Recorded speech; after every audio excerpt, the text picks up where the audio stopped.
Tom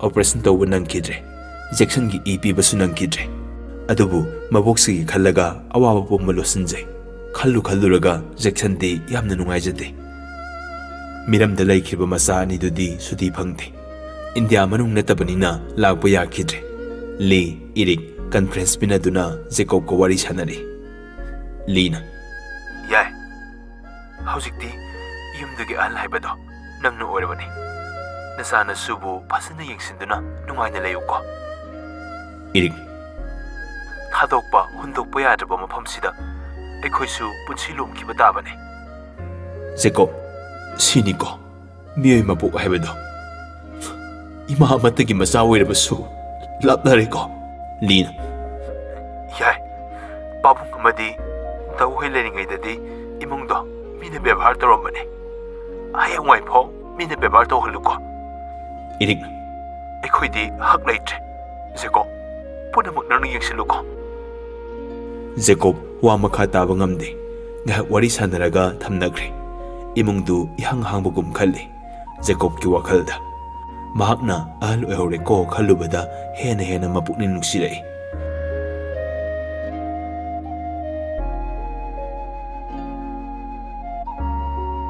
matam khara haukre Leo Zaki Idis school chatpa haure Noma school da Milkin ngaiko Leon Milkin aina school kaktabadu nang pelaba adumnadi ai khankide Milki aibu nusiraga kaigino Zaki thadrok leba aina thakiba nati aduga wafamdogi ordina losinkrase karigi losinba ha aina restaurant changrena aise mawoini uraba natro ha aise lesaringai de khara langbai wani hayeng mawoiraga langba yabro nupa koiba yabro aina nangbu thamoi sekna dinusi khibani hojik su nusire punsi sina hengni pho nangbu dinusi kini phare ngasi haiba numsidagi ne kanagumba matada hanna yengloi yim su paloi Melki wahisingdo haramlaga kaplaga senkre Leona lepaga ningamdana lehowadu ubada nakanambada thaizilaga Melkina tumina yengai Isili naw animak nasinna nawde laigani madu ngamdraba selki Melki nate singnaba magaloinana masin manawde laigani haina wasakre Nupigi lawnam namtha khangjadaba Leodi selkibu thamoi sengna nusirubana Zakida oina waraurai School suti tharaga mayumda halai Leo wa amada ngangde Marcina isa ngai haledana la mama si sak thiramagi ko Leon masya ai saningdre haima kaigino coffee oni semoro yarni ai kemte saningdre Zakina kari saradana Leon madu nangina thaunate Leo phatka hakre Mama phau yauna angpo oire madugumba khondadu Leo nongmada sinade Zaki Idisu dress hongba ka khale Idis Leo khara sausi nang yaudradi akhuni dang taleba Leon aina sikrana khalo Leo gi ngasi uliba muongduda Idis tingai adubu masing phajaba Zaki di tapna mai hore asawba puma phadaraga karemnarai Sas Nusi lambida kangawnare Naitom ta hore punsi la Isay ngang laduna dress hongdoi Leo su sum kare adubu phunaruba matamda Zakina ngamgani haiba khangi sinoina khanarasu Zakina ngamgani khalaga tumina mathau taruga lei Idisna ya saurasira Zakina thongmayadagi www.com haibadi World Wild Woman Troy Mahabharat Lanka gi lang nupi gi hakti ngaktani Beware of girls Be careful Broda Ting tong Idis lo sorso Leo hairamlibo wahisingdu sangde ngasai Melki gi pirangtana thalaba maithongdu urai anidu sarawaluraga amuka khalai khara samjaba Idisdi Leo du kaidaro no khanjai Hangbadi ngamjada tumina masu larik paraga lei Zaki di ikaba handribani Maramdu madi ngasai aniduna wari sanabadu laptakna uhawi. Amuksu khanaba hawi. Everything is sense. Mother, father, brother, sister. I don't care. Adabu, itu na maruni. Idisna. Nang papada haidoke. Hai gadha, tumile. Hui na khonga dauda gadha na khonga dine lisai sabani. Idis. Hui do marol thokja dine gadha na khong daba. Zekin. Adu oiragana paliba marai do kakthat tabani. Punsigi oina soinainaba. Leo do amuk sauningle. Yai. Khanaba yam hawgana. Zekin. Aidi sakat sakat hauduri. Bet oigera hero oigera. Laira masala hingsabra butla. Aingondagi ngamdauba leitabani. Idis makutuna masin kumjalaga tuminna noi. Maramsu kaimta khangba nate. Gadha gumbani. Leon. Nana nganglidu nangna ngamani na mibu hanthana yengbada natana nayamba ibusu usitaba natro. Zekina. Satho hai. Minute amani ka hanbagi iyamba kai. Amau oigera oining boyu. Nawa laude. Lan bulala adine. Aidi no request. Leon. Aina nangwanda kay lan kige. Ha. Aina nangwanda kay lan kige ba. Wahai duna lan kide. Acting duna lan ki. Aina kari acting taroge. Nasana nasabu khangjadro. Ha. Aingwanda hangai do nangsi sabi thaba miraba. Leon. Matamduda aigi yaba yauduna aigi personnel da nangna khutingjiri kaiginoba. Ha. Zeki Leo gi wahaiduda thamoida dak launa sina phawi. Mahaki personnel haipududa mapira selai.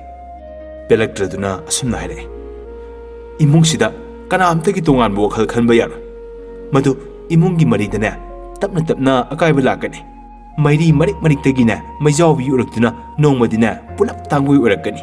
Masimati thajo. Matamduda sakpo loi hodaba aina imungsigi khudam amadi ipa ipugi dharmula loi. Aduga marasu amuka hena jalhangani. Maduda tonganba pamba mi khudimakna yitum madona pakpu upuldo adu marikto adu phau phangoi.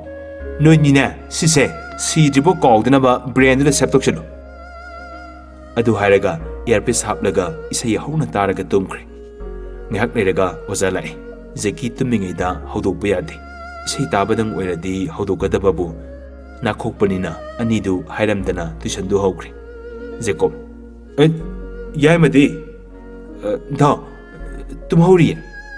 Jacop su Zeki tumlingaida hodokpa yade khangbanina wa makha taramdana walking zikre.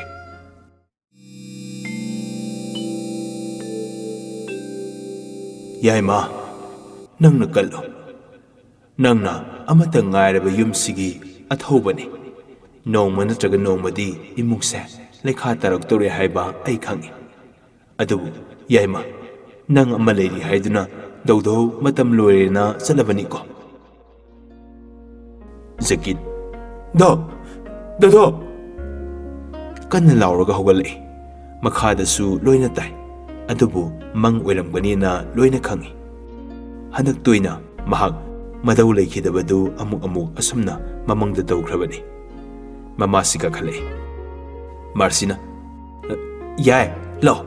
Ozading asadagi labani. Masya, ayorege. Hai adumaina sum khalleradi yarune yai nangba. Masya, larik heba ngakdana mi oigani leitabani. Adu saruk nasa homo ani dudang warao. Lila yawgi yawhandro. Thawai nuwaitabani. Amta thokro. Mamasidu yaroi khanduna thokre. Zeki hepna wakhal sum khale. Naigeda noina dingam haloiba. Phuk hogalaga Zeki idiski diary du phagdui. Le. Sidamun nairage. Milky number duda call tawi. Hello, kana? Zeki. Kaino? Aini. Idisni. Hayeng school bang tawse. Aya, yai. Kai kuri no. Indra Bagdana, high bitonuse. Ado, a quissil key hoy, no Leo Saunaraga, none of them have to skate over. As Adukim Baram the Su, Loy Higib. Go, Tamagi. Naiko. Number 6, can I know? A quiziki. Aido, Betty Loydem, Pondrogon. Hingadum low lagi. नत्रगा स्कूलदगी Tumin थोखरसे आइदी यादे याय okay थमैको असुमना phone थमनग्रे नंगदी फुबिरो अदुबु नंगसु युमसिदा लेबि यारोय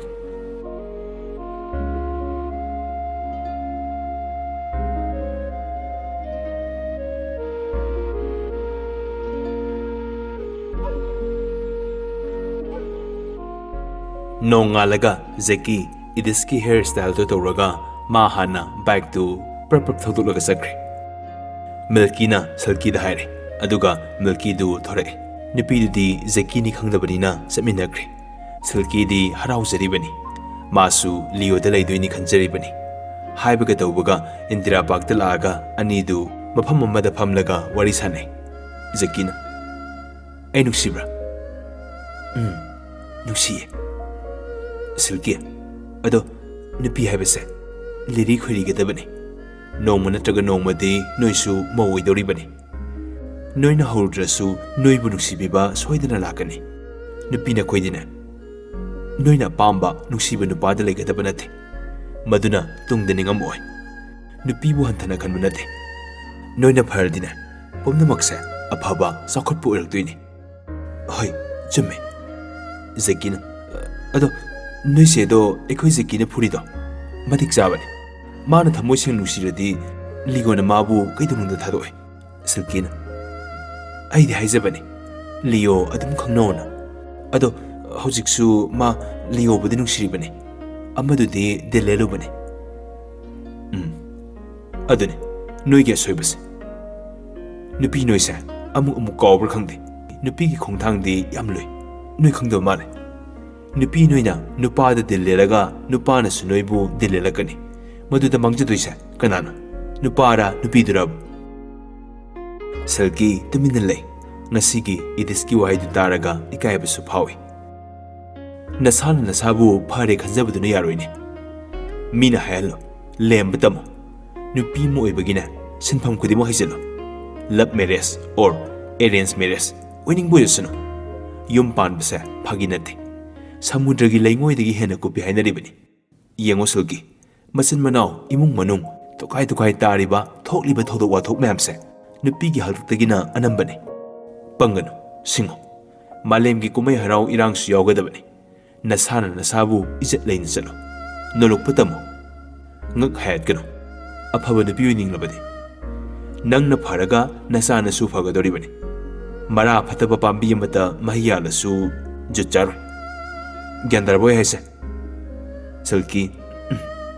silki mapukning nusire adubu kaisu haibadi ngamjada tuminna dumlai school uniform siga kuina legumse halasira Zaki na silki bu thinbiram le hairaga Zaki nganta school halapaduda ahal gai ngai Jacop yai ma kaidore nganta haladi kaidoroge haksa nuai de do adini ihe potharo somdana school da melkina liyobu lang thakba hore section ju bundrabanina liyo hoigi section da mama nabi aniga lakbada pungak ngakre melkina liyo Leon waru bom daige Leo di waru bahaibada milki ga thominare kaiwano lairise itislo zakiro ekoi zaki dina school uniform set kibani ado school de la amdribasni my bag de su set kibani milki mihul sudre mangwon da phuki wadu maina silki su phobiram gadrana pakhate noi zaki se yam phatte aidi इदिसना एखोइ नावगो उननि हाइबदुदा आई सासु यावना थिन्दोलुबनि मादि इदिस सारगा एखोइ नावबुसु फुगी खलि बोरे भाई नोइना आई सावरदि police ताकनि Leone अमुक्ता गाइको आइगी नावनि आइना हाइबदा जेकीना इंद्रबसु इदिसतिना इनगनि जेकीना थुगाइरब सिनसना एखोइ मरिदि गाइनरोइसेम वाहाइदु ताबदा हरावबदा याद्रे अदुबु मपान थोंगदि उथोगदे कदर तौसिने लियो नंग आइबुदि थमोइसन नुसिब्रा नंगनबु आइगिदमक लेपिरबा पुन्सि सुबसे ननांगतगी हेंदोलोय नंगदि आइगी थवाइने आइसु नंगबु नुसिये लियो आई मतुंगदने अमुक हना Kanaguma matada hanna yinglarui. Promise. Yaris. Mi mamangsida fazatre. Horen phone taroke. Pass is pass. Zalo. Nang glass da. Aisu sangrake. Hoi. Love you. Love you too. Silkisu class sangre. School suti tharakpada Leona. Idista Milky Kiwaridu Loina Tamle. Idis Sauraga, Leoga, Makoi Girumda, Purple Kakale. Zekina, Pamung the games Hanaraga lading Aida. Idisna, Kinna, Makota Tinjele. Leosu, sounding Wiki Mayana, Zeki the Puzele. Anidu sang the Napurapodu the Zeki Mayhore. Walang Matanganadana, Mataktuda, Makoi Hum, Ugaine. Adubu, Mapangal Ganba, Pat Hiba, Zekina, Animu Pudale. Kadasu, Pochai, Puchai Side. Konjal du dabada ahal gai ka khanre. Abem. Haima, isusa, kaidaro sibo. Jacop. Haima, kaido wino. Noi to isa kaido wino. Jackson du masing haigale. Maram ga hangdangai masanupa ahum du nongmata phudabani. Adubu ngasidi apai ba potna thomdalaga phudare. Marsidi kemte khangbanate. Kisanda sak thongbani taramde. Abemna. Sana, kaino Sibatarice, Tadomi. Jacop. Hey, Sana, Tado di Tadone. I wa hagis. Mapabung na Kamaduda, Jackson do Makata Bungamtre. Jacop. Susa, Kaino, Madam do Dauda Hayo. Nungsinungol de Kongdaruba need to di Karisukumbangamtre. Zekina Kume. Kumudana. Ha, Nasinjing do Kaidawitabileno. Aina nga sipawa na khoi ni mang na bakari to khrage kari to yaw khrage ba Jacop yai ma hairo maram do hairo kai gi oini ge nipi na hagi wari ni da masin manau cha da ba twins khangna bani mamit mang na su ura bani phajaba wa ham sunate ai wai man de Jackson na khoi na tawri ba do ai khoi su kalak de na sa ge pa ma to ai khoi thingoi Taubatabu, imong sa kayan ba diyaro? Nakoy, pick the pick liba ngang magtinatrit na. Madu haram laga Jackson thokre. Zegina. Tarabo. Haram imyam do tarabo. Noy nigi apambada kalakpanate. Madu na tungda macet tarakadavda. Ubadagi haibi bani. Sidaydi nawam talawde. Noy anina manglaga aina khongrai niklaga nooga lege. Sala. Jacop. Ihe, yarese. Noi aduguma matam nate ko. Nahay ning thinatam ko. Matik sa ko. Nasana matik sarabadine. Wakhal so adum mesur orakadine. Adugumba langphang torono ko. Hey, yai ma, makhatarano. Like sudu ngahak weraro. Noi ozasu madam khara laro haibadina ko. Abem. Ai khoi na di noibu pikliba ngang dong na khalibani. Napa bung paune sahi kun gama thoi kun gani thoi dani nupi thiri do angang oidi hari bani tawnu matam na dum laksaga dawni ko khanara kanu ko napa bung se saurdine yam sathi bani ko khara kiyu madau gama boksiga hek thokibaga idis wama khatare nang dung nupa thoi siro ha ai khosi nupa ni tawge tangami masin manau do pulap chen giyo nang chao Zeki asau padaraga hoju maksielro harau bane sile da ide imung sigi property khudimak ne aine loi oiba tabane ha noi ni ne sahi pharo yum sidagi get out tokrani Leon yengsi nangla ai khoira get out oidis Zekina ha yo noi ani gumba ngakte le dine wall se sok khalo Maramdi adha mora na phadana kayam phadoino mai nupi gi phanek subaidina pharambaye maduna thabak amata da mai baklo is nangna loi kaina basinbire nei mungse Zekina hoi ainara noinara haibado matamdu lala kana khangnani Zeki room ama sengdoklaga tongana leikre mapan thongda utrabasu thamoidadi sak pahengalai adubu matamdo ngairagi khalai idisna wai sange Leon. Go in. Ponter Kahakibane. Am the Waris and Okige. It is. I show Sakige.